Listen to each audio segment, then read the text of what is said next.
Құрметті әріптестер, каналыма қош келдіңіздер. Бүгін әдіс-тәсілдер тақырыбының 3-ші бөлімін бастаймыз. Егер сіз алдыңғы бөлімдерді көрмеген болсаңыз, онда каналдан таба аласыз. Алдағы уақытта 4-ші, 5-ші, 6-ші бөлімдерді жіберіп алғыңыз келмесе, онда міндетті түрде каналға жазылып қойыңыз. Сонымен бастайық. Бүгінгі видеода сіздерге 10 шақты әдіс-тәсілдер туралы айтатын боламын.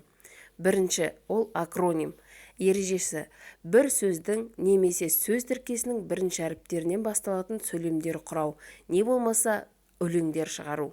Мысал, мен жастарға сенемін өлеңінен сенемін деген сөзге акроним жазып көрейік. Сенімін ақтап, елдігін сақтап, нар тұлғалы ағалар, егемендікті жақтап, менмендікті даттап, ізгі амалға бастап, нағыз батыр бабалар. Яғни бұл жерде өздеріңіз көріп тұрғандарыңыздай әрбір жолдың бірінші әріптерін тігінен оқыған кезде сенемін деген сөз шығып тұр. Бұл жерде өлең жазу міндетті емес, сөйлемдер де жазуға болады. Келесі тәсілді автор ізімен деп атасақ та болады. Шығармадағы сөздерді, сөз тіркестерін, сөйлемдерді тірек ете отырып, мәтін жазу, не болмаса өлең шығару, ауызша да баяндап беруге болады. Яғни негізгі түп нұсқадан аса алшақтамай сөйлемдердің орындарына оқушы өз нұсқаларын жазуы керек. Бұл жерде оқушының ойлау қабілетіне, фантазиясына байланысты түрлі нұсқалар жазылатын болады. Оны мен сіздерге 100% кепілдік бере аламын. Мысалы, Фариза Оңғарсынованың өлең «Мен сені аялап өтем» деген шығармасын алып көрейік. Автор нұсқасында дара күндерімнің, нала түндерімнің, серігі болғаның үшін, сенімі болғаның үшін, мен сені аялаймын. Енді оқушы нұсқасы мысалы былай болуы мүмкін. Қуанышты күндерімнің, қамсыз түндерімнің, серігі болғаның үшін, түн ұйқыңды бөлгенің үшін, ана, мен сені бағалаймын. Бұл тәсілді, құрметті әріптестер, міндетті түрде орындатып көріңіздер. Өйткені сіздер ойламаған түрлі ерекше нұсқаларды оқушыларыңыз жазып беретін болады. Келесі бір тәсіл егжей-тегжейлі баяндау деп аталады. Яғни алдарыңызда көріп тұрған сөз тіркестерін, шаблондарын оқушыға ұсынасыздар. Ең алдымен осыдан кейін, содан соң, бұдан соң, ақырында, менің ойымша, мынаны естен шығармау керек, қарамастан, болса да, яғни деген тұжырымға келемін. Көп нүктенің орнына оқушылар өз нұсқаларын жазып шығады. Яғни бұл тәсілдің бір тиімділігі оқушы егжей-тегжейлі әрі нақты баяндауға қалыптасатын болады. Енді мысалға назар аударайық. Алдыңғы видеода біз «Менің атым Қожа» шығармасынан бір мысал алып көрген болатынбыз. Қазір де соны жалғастырып көрейік. Ең алдымен Қожа дүкенде Майқанова апайды көргенде сынып жетекшісі екенін білген жоқ. Осыдан кейін сабақ басталғанда мектепке барғанда бір-ақ білді. Содан соң ол сол кездегі қылығы үшін ыңғайсызданды. Бұдан соң ойын ретінде сөмкесіне бақа салып жіберген болатын. Ақырында анасын мектепке шақыртты.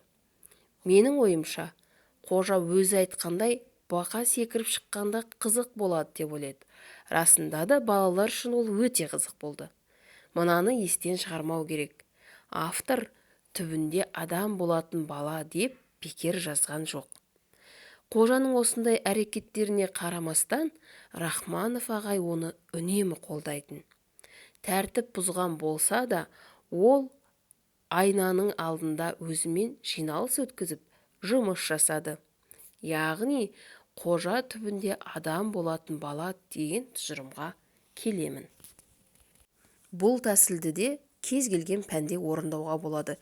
Тек өздеріңіз дұрыс шаблонды бере алсаңыздар болғаны. Ендігі бір тәсіл 9 бриллиант деп аталады. Ережесі тақырыпқа қатысты ең деген 9 құнды ақпаратты оқушылар іріктеп алу керек. Яғни ол сөз болуы мүмкін, сөз тіркесі және тағы да басқалар. Мысалы, Бейімбет Майлиннің шұғаның белгісін алайық. Бірінші, шұғаның белгісі. Екінші, шыға десе шыға еді-ау. Қызық әңгіме. 150-200 үйлер. Бесіншісі Есімбек бай. Алтыншысы 4 ұлы. Жетіншісі үріп ауызға салғандай. 8-ші бриллиант осы күннің 10 қызына бергісіз. 9-шы бәріне нәсіп болмады.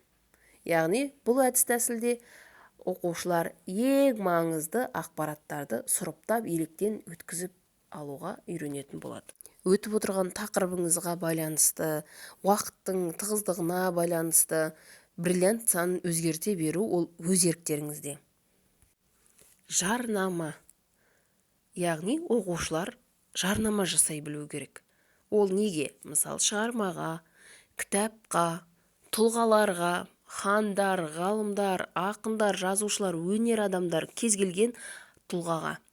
Тарих бәнінде мысалы тарихи орындар, мұражайлар, көркем шығармаға түсірілген фильмдерге, физика, химияда элементтерге, приборларға, биологияда мысалы гүлдерге, қызыл кітапқа енген жануарларға, өсімдіктерге, тағы да басқаға. Географияда мемлекеттер, өзен, көлдер, аралдар, тағы да басқа. Енді осы жарнаманы қалай жазады? Критерийлары қандай? Мәтін жинақы болу керек. Аз сөзбен көп мағына беру. Назар аудартатын сөздер, яғни экспрессивті сөздер. Таң қалдыра білу. Қосымша ресурстарды да пайдалануға болады. Ол сурет, музыка, тағы да басқа. Жеңіл, ойнақы, есте сақталатын лексика. Мысалы, биология пәнінен микроскоп. Сіз оқушыға тапсырма бересіз. Осы микроскопқа жарнама жаса. Ол оны сатады ма, жоқ қолдануға кеңес бере ма, ол оқушының өз фантазиясы. Ол оны жақсылап жарнамалау үшін микроскопты зерттейтін болады. Көркем шығармаларға байланысты түсірілген фильмдерге жарнама жасау. Ол жарнама жасамас бұрын міндетті түрде ол фильмді көріп, оның қандай ерекшелігі бар екендігін осы жарнамада айтатын болады. Және әріптестер, жарнаманы ауызша да және жазбаша да жасауға болатынын ескеріңіздер. Мысалы, менде мынандай бір қызық оқиға болды. Сабақта тапсырма үстінде бір оқушы бос отырды. Неге жарнама жазбай отырсың дегенде, ал менде апай радиодан беретін ауызша жарнама деді. Яғни жарнаманың түрлері өте көп. Бір оқушыға радиодан беретін жарнама, екінші оқушыға теледидардан берілетін жарнама деп ары қарай түрлендіріп бере берсеңіздер өте керемет болады. Келесі тәсілдер 1 минут. Оқушылар жәшіктен сөз таңдап алады да, ол жайында 1 минут бойы сөйлейді. Иә, жоқ деген әдіс. Қойылған 10 немесе 20 сұраққа оқушы не иә, не болмаса жоқ деп қана жауап беру керек. Әріптестер ойыны. Әр оқушыға не жауабы бар, не сұрағы бар, қағаз беріңіз. Оқушылар сынып ішінде жүріп, сәйкес келетін сұрақ пен жауапты іздейді. Келесі бір әдіс жүзіп шығу деп аталады. Бұл әдісте оқушыларға сұрақ қойылады, кім орнынан бірінші атып тұрып жауап береді, сол судан жүзіп шыққан болып есептеледі. Бірақ мен бұл әдісті кішкене өңдедім. Әсіресе бастауыш сынып, орта буын оқушыларына өте қызық болады. Тақтаға 5-6 оқушыны шығарасыз, ал жүзіңдер, сендер суда жүзіп жүрмін деп ойлаңдар дейсіз. Олар қуанып, мәз болып, жаңағы қимылмен жүзіп жүргенді көрсете бастайды. Сұрақ қоясыз, кім сұраққа бірінші жауап береді, сол бала орнына отырады, яғни судан жүзіп шыққан болып есептеледі. Бірақ соңында қалып қойған бала жаңағы ренжіп қалмас үшін, сол баланың шамасына қарай бір өзі жауап бере алады деген бір оңай сұрақты қойып жібересіз де, ол баланы да судан аман есен алып шығасыздар. Яғни әріптестер, сабақта оқушылар өте жақсы көңіл күймен қайтуы керек. Олар ренжіп қалмау керек. Барлығы көңілді әсермен шығу керек. Мінекей құрметті әріптестер, сіздерге ұсынған осы әдіс тәсілдер, ойындар ұнайды деген ойдамын. Міндетті түрде сабақтарыңызда қолданып, практика жүзінде көріңіздер, саралаңыздар, қажеттісін өздеріңізге аласыздар деп ойлаймын. Каналға жазылып, менен қызықты ақпаратқа толы жаңа видеолар күтіңіздер.